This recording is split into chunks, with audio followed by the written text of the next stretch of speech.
Hey guys, in this video I will show you how to change the country on your Amazon account.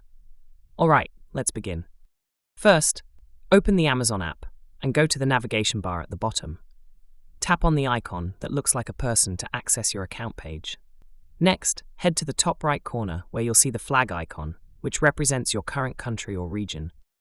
Tap the flag icon, and a menu will load with options to change your country and region. You can select your preferred country from the list.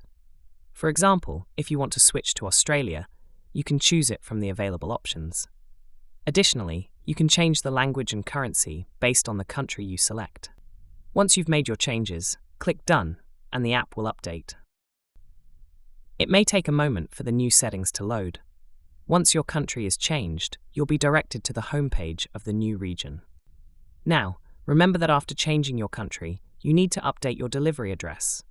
If you've chosen Australia, enter an Australian postcode. So that's basically how you can change the country on your Amazon account. And that's it for this video.